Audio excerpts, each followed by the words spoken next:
Hello, everyone. Thanks for joining us today for our webinar. My name is Chandler Collison, and I am the VP of Sales at Mission. And we're so glad you could join us today for our talk about data analytics for startups on AWS. So as I noted, my name is Chandler Collison, and I am the VP of Sales at Mission. And I'm joined today by some fantastic, smart, interesting people from a number of different places. We have Abhijit Goswami, who is a Senior Solutions Architect at AWS. Mark Schreiber, who's a General Manager at Amorphic. Amorphic is a 100% AWS Native data analytics platform with some really compelling benefits for companies of all sizes looking to leverage the power of data analytics on AWS. We'll talk a lot more about that over the next hour.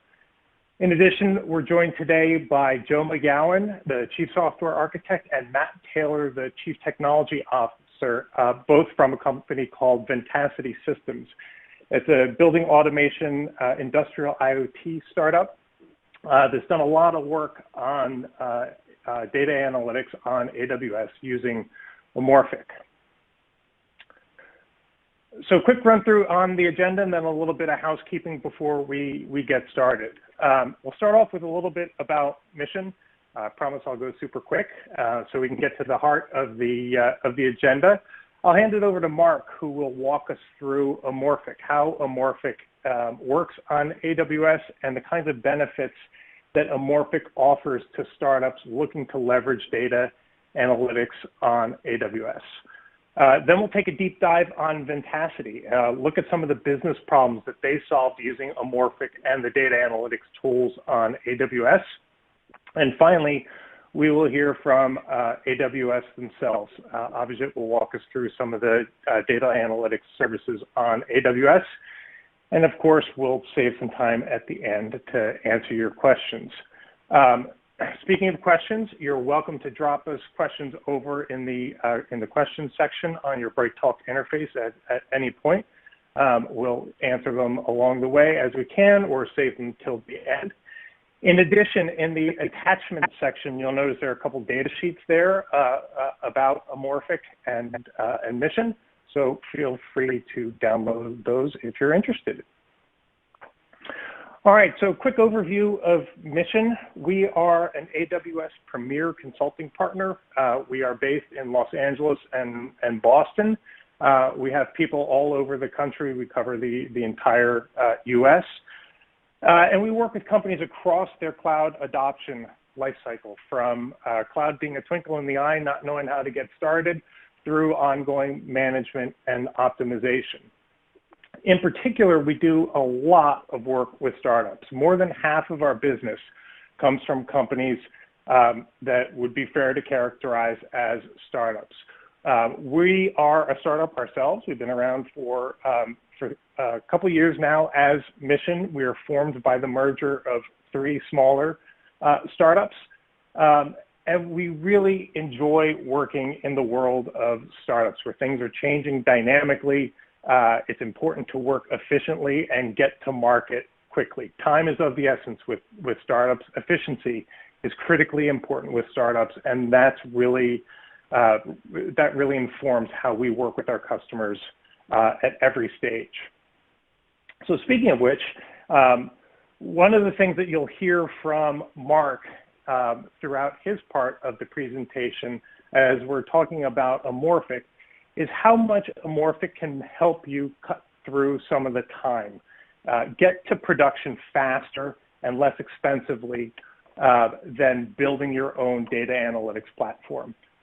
And that's really how Mission wants to work as well. We try to cut through a lot of the process and get right down to business with you and start delivering value for you. As part of this, if you, after this presentation, you're interested in talking some more about data analytics and what a data analytics solution on AWS would look like for your company, the way we would do that is to start off with a free 1-hour consultation with a Mission Solutions Architect, where we will talk about what you're looking to accomplish, maybe what you've tried already, talk about the business problems that you're trying to solve, and begin to talk through what a solution could look like.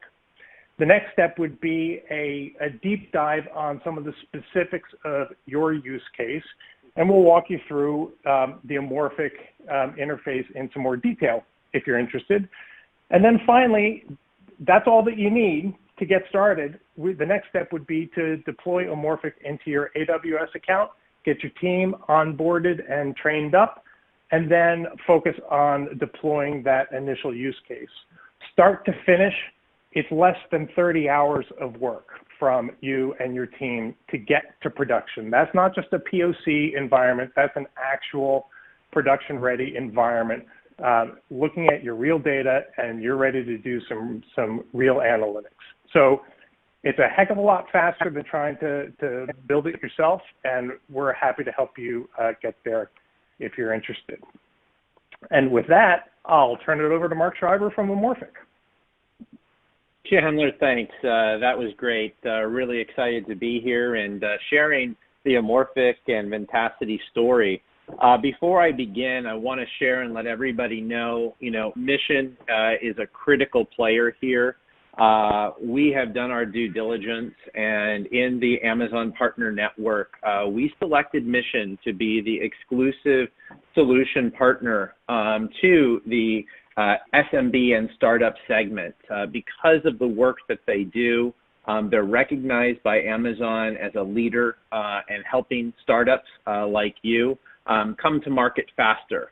And we're very happy to be chosen by them as well to be their platform of choice for enabling that to happen for startups. So in today's webinar, I think this is exciting because we have the opportunity to interview Ventacity. And, as a startup, you really love hearing about how other startups are overcoming their challenges. And more importantly, it's always exciting to see a startup that is, building a new billion-dollar market for industrial IoT. In this case, we'll learn more about building Autonomy as we go forward. The challenges that you guys are all facing are all very common.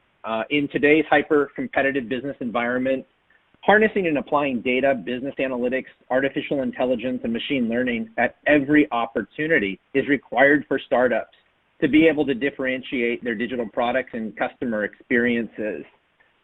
This is so true here for Ventacity when you look and hear about the massive challenges that they are solving with just billions of sensors as well as millions of buildings.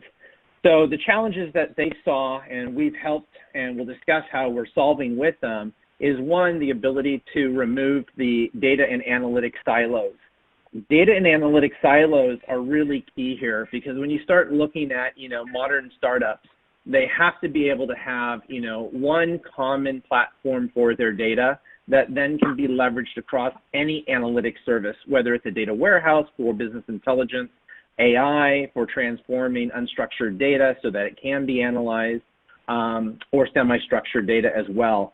And a big challenge that I know you guys have in the startup world, same that Ventacity had, was do they build or do they buy an AWS native data lake? One platform, like I said, is always key. Self-service, again, it's about speed, security, governance, and compliance. So these are kind of the big challenges that they had to overcome, and we'll be discussing that further.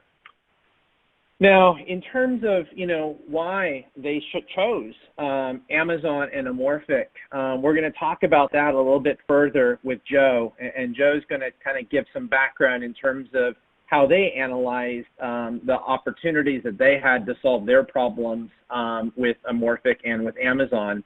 But at a high level, what was key here was using Amorphic, it is 18,000 times faster time to production. And, when we look at it in terms of what is the real challenge and opportunity that you startups have, it's all about time. It's all about money. It's all about people. It's about customer acquisition and retention.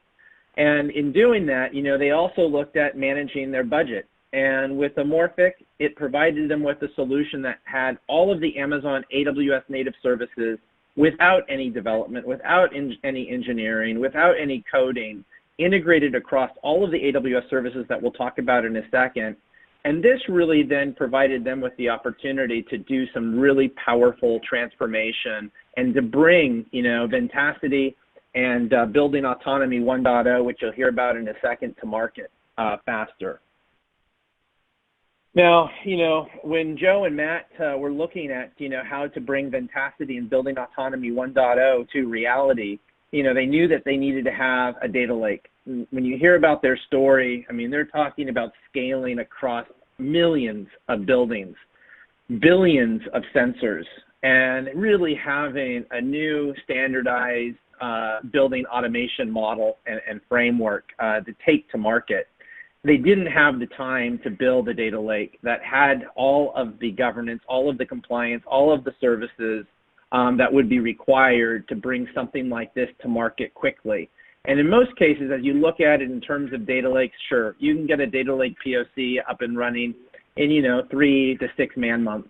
But it typically doesn't provide the type of support and services that are going to be required to have a single pane of glass that requires no operation. And the other big thing here, too, is that a large staff is required to maintain a data lake that has all of the sophisticated integration services around AI, ML, and data warehousing. So when we look at it in terms of the big picture, it's really, like I said, time, cost, and people. And so, when you looked at Amorphic, Ventacity did, there were 2 things that I think really drove that decision. The first was they wanted to be able to use AWS Native Services. And, it was a conversation that Matt and Joe and I had early on when they were evaluating Amorphic, because we shared the same perspective. My company comes from an open source background, and we really believe that the way to succeed in the cloud is to have an AWS native strategy. We just can't build things fast enough. We don't have the tens of thousands of engineers that Amazon has, as well as the access to, just a plethora of use cases that come from Amazon.com.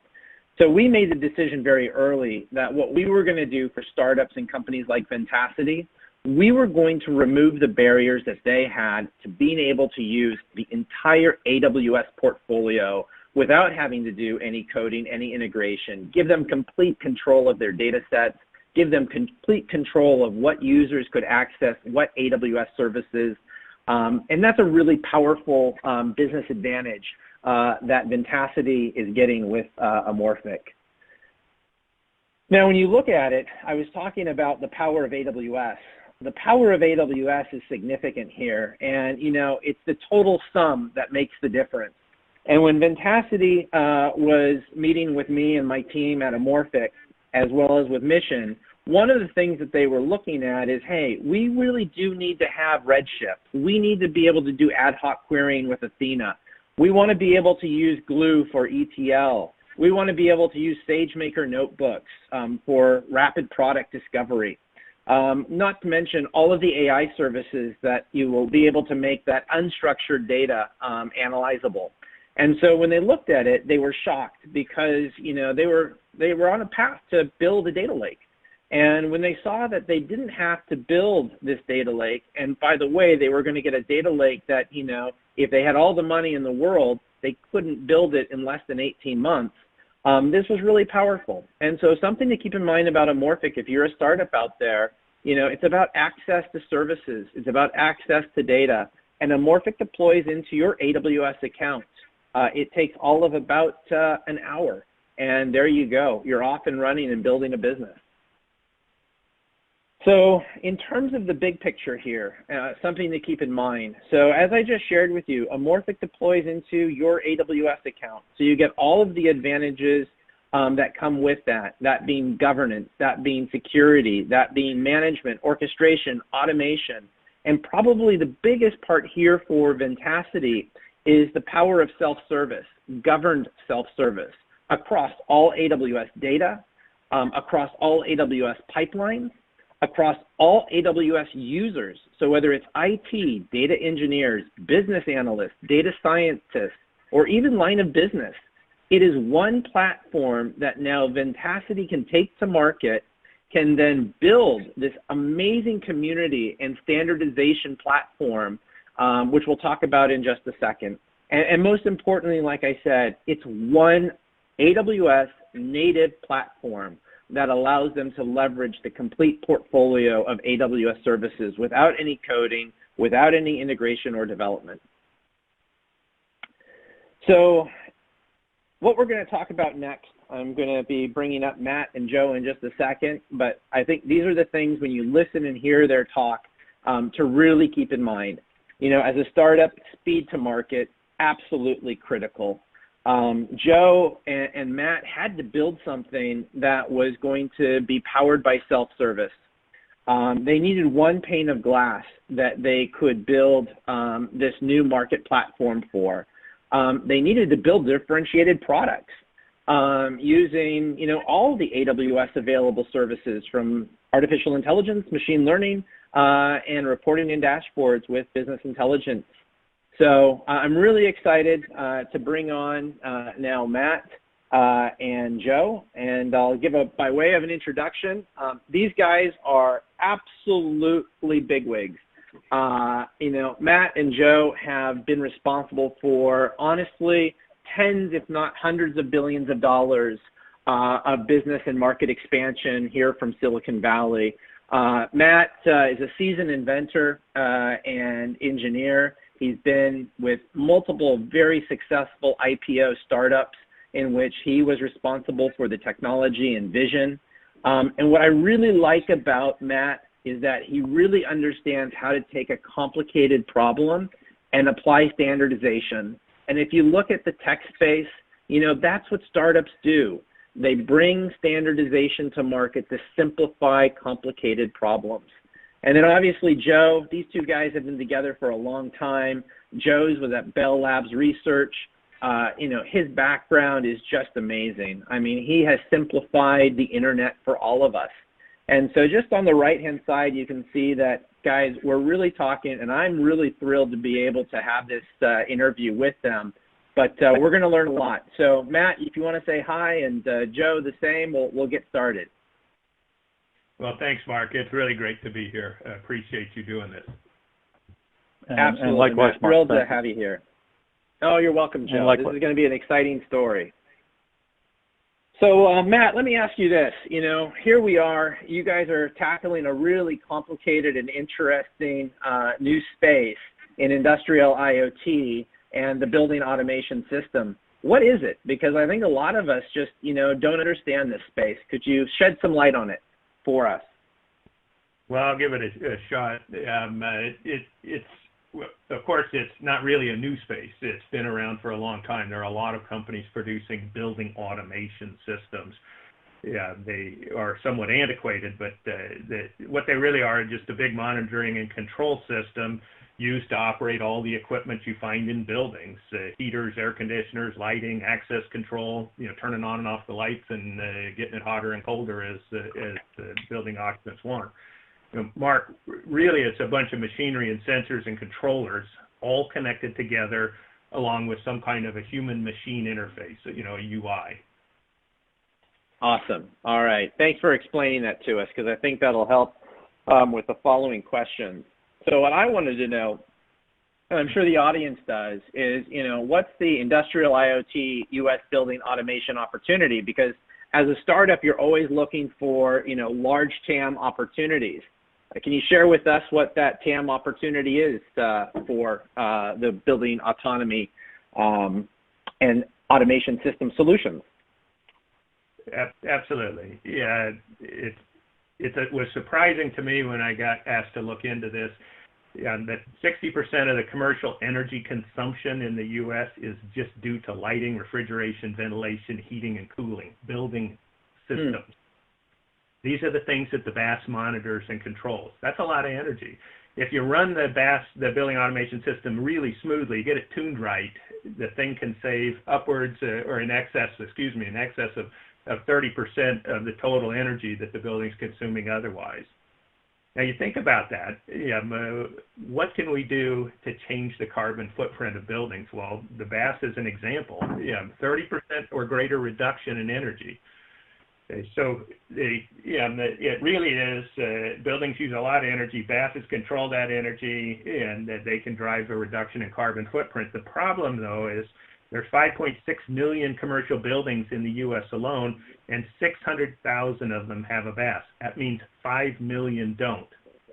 Mark, 90% of commercial buildings in the U.S. don't have the key tool to reducing our commercial carbon footprint. Well, Matt, that's the type of market that startups want to go after. So that's exciting. So, thinking about this with you, will Ventacity and Building Autonomy 1.0 be disruptive like, Dropbox and Zendesk and other startups ahead of you have been? What do you think? Well, I think the disruptive is a word that I tend to apply to markets that are really humming and moving. And this one's not humming and moving. So, and if you look at things like Zendesk and ServiceNow and GitHub and those guys, what they really did, not disrupt, they made it possible and enabled everybody to have a help desk, everybody to have a code repository. So what they were doing is going into a really, really underserved market and making it possible to do things. What we're doing, when I look at it, is with the designs that we're working on, is we're really bringing that functionality to the building automation market, or the building automation system market, and we're calling it Building Autonomy. We're really bringing enterprise functionality to the masses. And that was a really good question. Oh, thank you, Matt. Yeah, I do look at what you're doing, and I get really excited because I do see, we've got about over 5 million buildings with all of these tenants and building owners that just don't have the resources to be able to bring this type of important cost savings to their organizations. So, I think we've talked a little bit about building autonomy, but maybe you could explain it for it. What is your vision of Building Autonomy 1.0, and what does it mean to us? Well, I think, actually, I think I missed a little bit of an explanation. I want to just, real quick go back, and then I'll explain the system. Sure. We talked about there being the 5 million buildings that don't have a building automation system, and the real question is, why don't they have one? And if you look at it, it's really due to the architecture of the existing really primo building automation systems today. They're all based on an enterprise computing model. And what that means is a full system for every enterprise. Each enterprise has to have its own cloud functionality and its own building systems. Each enterprise has to have its own IT staff, and each enterprise has to have custom code and manual programming for every site. Add to that there's a lack of standards, which means there's really no plug and play. I can't buy a bunch of equipment from one company and another and plug them together and expect they'll work like all of us do every day even today when we're all sitting here talking on this system. Okay, there are standards like BACnet, and they're great, but those are roughly equivalent to Ethernet. They don't do anything at the higher layers. They don't make it so if you're speaking French and I'm speaking English, we can talk to each other. Okay, so there really is a need for standards that can drive real interoperability. So what do? You translate that, what does that mean? Why is it that that's all a problem? It's really, really flipping expensive. It can be upwards of $7 a square foot to get a BAS into a building. A 10,000 square foot building, that's 70 grand. A 100,000 square foot building, that's almost $750,000. So what's the solution? And the solution really is, what you've got up on the screen, but it's building autonomy. That means auto provisioning, auto commissioning, auto adapting, simple, fast, plug and play, machine learning driven auto adaption, all running on a modern shared cloud edge infrastructure. Okay, so that's what we're showing. What you got on that slide right there is, what's the architecture. Instead of one of these for every single enterprise, it's one of the clouds for every enterprise. And then it's what you can see is a basic cloud edge architecture. Lots of people doing that sort of thing, do all the things out at the edge that are good at the edge and do all the big heavy lifting and the really cool analysis up in the cloud. The edge supervisor is the agent that's out at the edge, and its job is to really act like sort of the orchestra conductor for the building, monitoring all the operations of the building, sending all the data up to the cloud, auto provisioning, doing the auto commissioning. You think of it really like the autonomous operation of the building is like the autonomic nervous system in the human. It just figures things out and works. Your heart beats and your lungs work, and they go up and down as demand changes. They take care of things. You don't have to spend a bunch of your high-level processing to figure it out. The other side of this is the cloud, and the cloud handles, like you'd expect, the really big jobs: data storage, management, analysis, even running. We have a digital twin process that we run that allows us to do things like anomaly detection and predictive failure analysis. So we can literally, as we develop the technology, begin to model complete buildings in real time and adapt to real-time changes up in that cloud because of things like, well, some of the tools that Joe will tell you about with AWS. We have an amazing amount of power that we can share to the rest, amongst all these different players. Think of the cloud portion, using that analogy I was before, as the higher functioning part of the system, the thinking, learning, the memory. It provides the ability to moderate behavior and respond to changing circumstances. Okay, so Mark, I hope that was clear. No, Matt, it was. I mean, you guys are really going after a big problem with a huge return for, so many. So this is exciting. And I think this kind of leads me to my next question is, the problems in terms of business. If I'm a building owner or if I'm a tenant, tell me about how Building Autonomy 1.0 and Ventacity is going to make their lives better or their business better.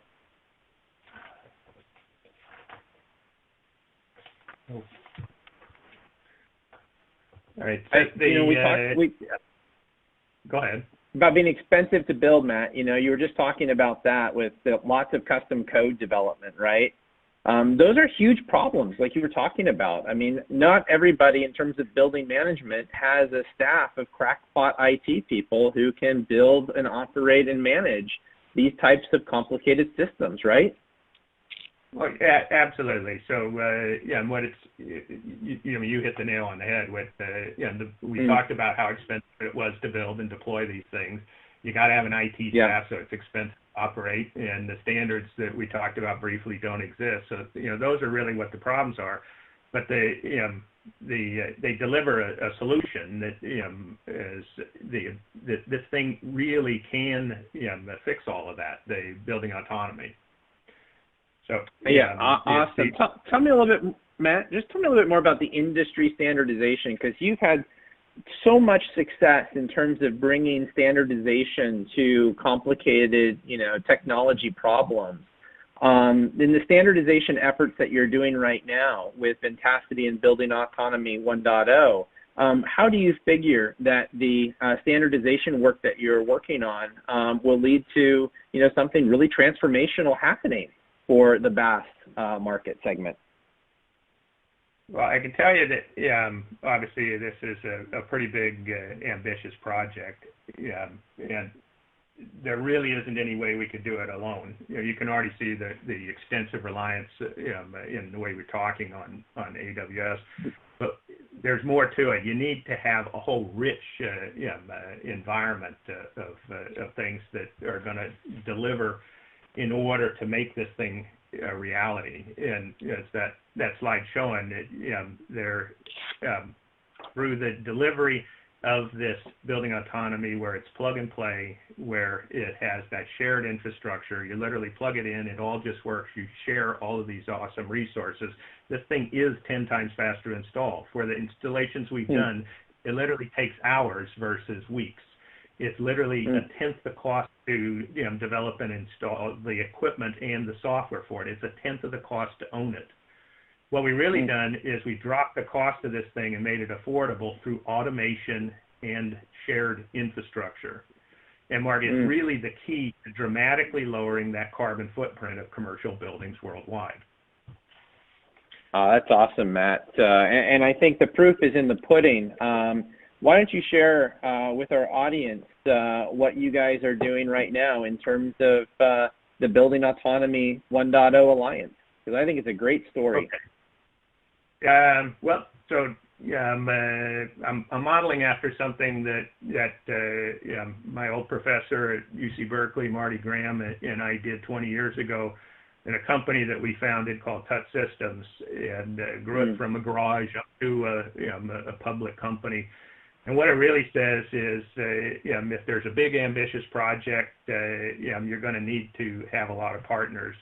Some folks at Microsoft that knew us called us and asked us if we could figure out how to put Ethernet on crummy telephone wires inside of people's houses, not twisted pair, really crummy telephone wire.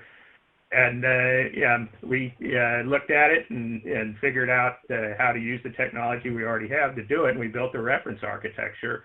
Yeah, but all that was here's how you do it. It still needed semiconductors, software, computers. It really had to be inexpensive and broadly available, and all that really meant standardization. We were able to work with Microsoft to build an industry alliance. We brought in Intel, Compaq, AMD, Linksys, Lucent, IBM. You could buy computers that had these chips in them that we had designed. You could buy routers that had it. You could buy software that depended on it, so that you could just plug your computers into the wall in your house and they would be able to communicate. What we did with that group and that alliance is we formed a standards organization called the Home PNA, and it rapidly, through the reference architecture, we could rapidly deliver 1.0 version of the standard, and people started using it. And largely due to this, that effort, Touch Systems was able to go public, was able to rapidly grow and expand with this rapidly expanding market. So you take that, and you say, okay, well, heck, this problem looks kind of the same. So with building autonomy, we have that same set of fundamental issues, and we need to have a system that's technologically rich, inexpensive, and broadly available. So again, means standardization. And again, if you use the experience that we've had before, Joe and I, it means create an existing reference architecture, and then start asking people to work with you, companies to work with you, build an alliance. So the Building Automation Alliance and Building Autonomy 1.0 is what we're headed off to do. And you can see on that slide the note on Fujitsu. Fujitsu General is the first multi-billion-dollar partner to standardize on Building Autonomy 1.0, standardize globally on this. So with all of that, we're set out now to go ahead and begin trying to build that Building Autonomy Alliance. And Mark, before that, we've done this. We've done this before, and so I'm really excited to be able to do it again.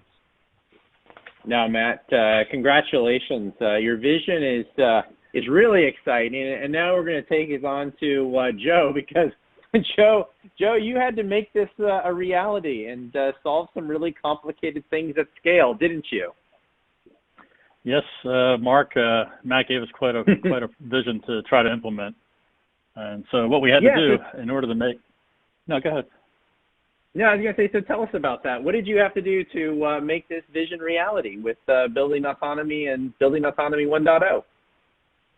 So what we had to do was we had to build a modular, extensible platform to support building autonomy equipment providers and property owners, both now and into the future. We did know that, as you pointed out earlier, building the platform ourselves would have taken way too long and been way too expensive. So we needed to select the best cloud partner we could find that would meet our platform requirements. Now, some of those requirements are that we wanted to build a carrier-class network with high reliability and high availability. We also needed security at all levels, at the communications interfaces, for user access, data encryption, and also to detect and defeat bad actors. Also, because we intend to grow this market quickly, we need the ability to easily scale up as the market expands. And we also needed a data analytics platform to handle all the huge amounts of storage and analysis of just vast amounts of data we'd be collecting and processing. So we looked at AWS, we looked at Microsoft Azure and Google Cloud, and we chose AWS because of its superior catalog of services, which met or exceeded our platform requirements. And his track record of innovation, frankly, gave us a lot of confidence that the quantity and quality of services would continue to be excellent. And of course, we chose Amorphic as the data platform because, as you pointed out earlier, its integration with AWS Services easily solves our data storage as well as our machine learning, AI, and business intelligence needs. And last but not least, Mark, with AWS CloudFormation, we are able to deliver all this, the Building Autonomy 1.0 platform, to Alliance members with a push of a button. Wow. Well, I love your execution, and I think that the audience probably would like to learn more about that execution. So you want to talk about the AWS services involved for your SaaS operations and your Building Autonomy 1.0 reference architecture? Absolutely. So we use a number of AWS services. For our daily SaaS operations, that's part of taking care of the platform infrastructure.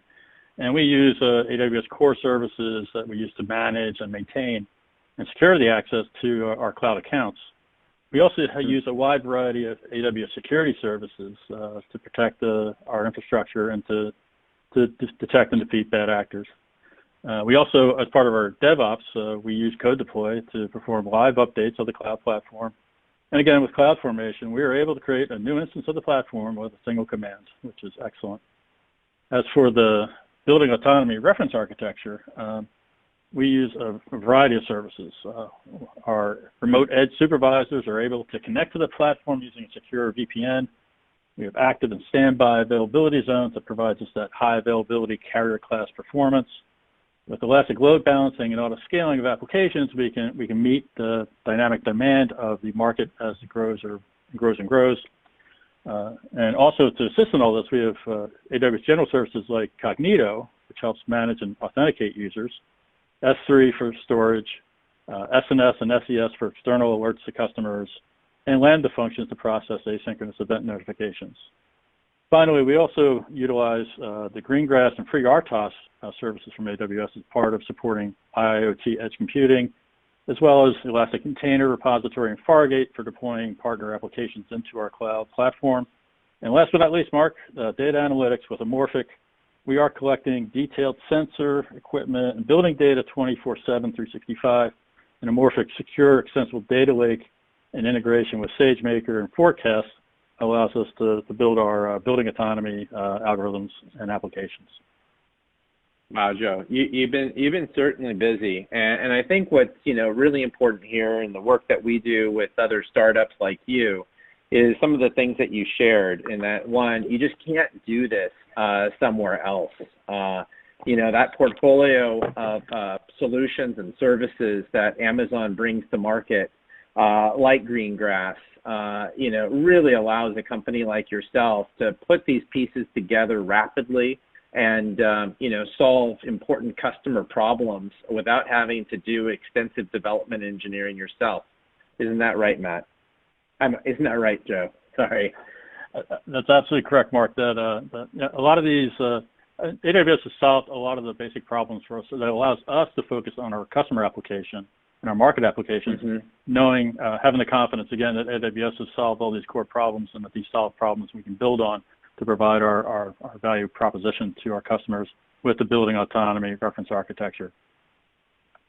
Well, thank you very much, Joe, for providing that background. What I want to do is I'm going to turn it over to Avijit from AWS Next. But for anybody who is on the webinar that would like to learn more about Ventacity and its Building Autonomy 1.0 standardization, please contact Matt or Joe, and they'd be happy to get back to you.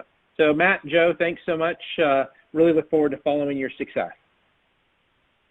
And handing it back to you, Avijit. Take it away. Thank you, Mark. Thanks, Matt and Joe. I'm Avijit, a Senior Solutions Architect and also a Specialist Analytics at AWS. You just heard a great story from Ventacity Systems about how they are using AWS services along with Amorphic solution to build a successful building autonomy platform, right? Now I'm going to talk about where AWS is based at, which is enabling builders to build their data analytics platform on cloud by providing the tool sets you need.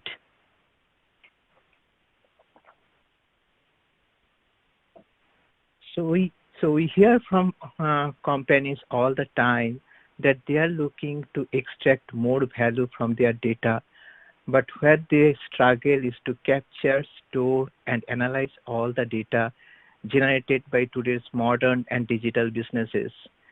This data is growing exponentially in petabyte scale. They are coming from newer and diversified sources, as I mentioned, like modern and digital businesses, clickstream, social media, etc. They are increasingly diverse with different formats, including unstructured, semi-structured, or structured data. They are used by different set of people, like analysts to data scientists, and being used by different internal and external applications. And portfolio of AWS Analytics services help you quickly get value from your data by providing mature and integrated analytics services ranging from our cloud data warehouses to our serverless data lakes. Getting answers quickly means you are spending less time in plumbing and configuring all the different components you are having in your analytics platform, right? And AWS helps you do exactly that by giving you an easy path to build a data lake and start running diverse analytics workloads. As you heard from Ventacity and Amorphic, that we have our S3, which you can use as your primary storage layer. You can use our lake formation to build a secure data lake in days. We have deep integration across analytics and infrastructure within AWS services. We provide the most secure cloud storage, compute, and network infrastructure that meets the specific needs of your analytics workloads. AWS Data Lakes gives you the control at the object level, allowing you to apply access, log, and audit. We provide different sets of encryption methodologies. We have a fully integrated analytics stacks with a mature set of analytics tools covering all common use cases. And you can use different open source tools like Spark, Hadoop, Elasticsearch, and most of the other open source solutions using the AWS services. And also you provide the most scalable and cost-effective solution. You can use different storage tier within S3. You can use a diversified set of EC2 instances we have. Along with the EMR, you can use our reserved instances or spot instances to reduce your cost. So you have a lot of opportunity to reduce cost when you are using AWS services. So this slide talks about how AWS Analytics Services operates at different layers. So if you see at the bottom layer, we provide you all the data movement tools that you can use to import your data from internal and external sources to AWS. You can use Kinesis, you can use our data migration services, and all the different tool sets available there. Then in the data lake and infrastructure management layer, you can use either S3 or Glacier for your persistent data layer. You can use lake formation for as a framework to build your data analytics platform, and AWS Glue Data Catalog as the data management service. In the analytics layer, where you are primarily going to do all your ETL processing, we provide our data warehouse solution Redshift. We provide Athena as the ad hoc query engine. You can use our Glue ETL process for serverless processing of your Spark jobs. You can use EMR to run any of the open source tool you are running today, like Hadoop or Spark or Flink, etc. You can use our Elasticsearch service for log analytics, and you can use other services like Kinesis Data Analytics for analyzing the real stream data. And at the top layer, which is the consumption layer, you get different kind of tools, including QuickSight, which is a visualization and reporting tool. You get SageMaker, which is an end-to-end data science building platform, machine learning platform. You get our higher level services like Comprehend for NLP, Lakes for conversational bot, Poly, recognition for computer vision, and many other services. It's a growing list of services that you can use in this layer. So this is about the AWS building blocks that we provide to the builders to build their analytics platform. If you guys are having more questions about these services, feel free to reach out to your account manager, and we would be happy to engage in a conversation with you guys along with our partners like Amorphic. With that, I go to any questions. Yeah, speaking of questions, this is Chandler again. You don't have to reach out to your account manager, though you're certainly welcome to.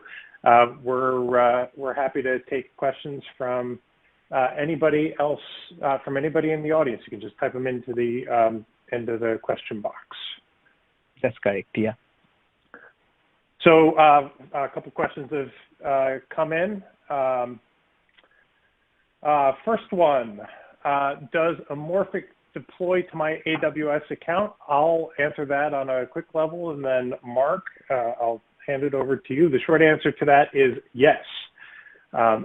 It deploys into your AWS account. Mark, you want to elaborate on the installation process and architecture? Yeah, no, absolutely. I think in terms of working with Mission, what a startup can expect is an immediately quick installation. It should take no more than 1 to 2 hours at most for Mission to install Amorphic into your Amazon account. And then from there, you're off and running with access to over 30 AWS services with complete governance, orchestration, and a single pane of glass. So yeah, you guys do it pretty quickly, Chandler. Good question. Well, Thank yeah, you. Amorphic makes it easy, and that is one of the core advantages of using a solution like Amorphic rather than building all this infrastructure on your own. It's literally a job for an hour or two rather than potentially months. Next question. Also for you, Mark, is Amorphic a single pane of glass for all AWS analytics?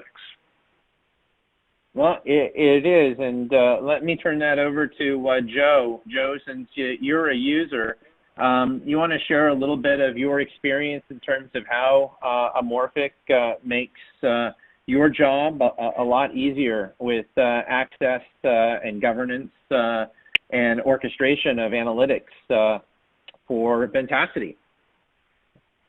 Sure, Mark. So with the Amorphic platform, there's a dashboard that is used by developers where we're able to create managed user accounts to the data platform. We're also able to have a variety of connections to ingest data into the data lake, and also easy to use tools to access that data, perform ETL jobs on it, to groom the data, and then to integrate it with AWS SageMaker and or Forecast or any of the other services, analytic services of AWS. And lastly, we're able to actually take those data sets and export them to QuickSight and provide a presentation layer to consumers of that data, so they can look at the trends, they can look at the outcomes, and they can modify their queries in order to focus in on one aspect or another of the data set itself. And so this is all possible through an integrated dashboard that Amorphic provides, and it's easy to use and has all the tools I need at my fingertips. Awesome. Thanks, Joe. That was really helpful. Back to you, Chandler. Yeah, thanks, guys. That's also something that we'd be happy to dive into some more detail with any of you in the audience on in a Mission Essay on Demand session or a demo of Amorphic itself. It's really powerful in terms of some of the visualizations you can get. Question for you, Matt. If we're interested in the building autonomy allowance, how do we get a hold of Matt? Pretty simple. The email that was up on one of those slides, so email me. It's Matt, M-A-T-T, at Ventacity.com, Ventacity.com, and there you see it on the screen. There you go. Awesome. All right. Looks like we've answered all the audience questions. Reminder: there are links for a couple downloads in your attachment and links section. And thank you all once again for spending part of your Thursday with us. Pleasure talking with you, and look forward to continuing the conversation with you all. Take care.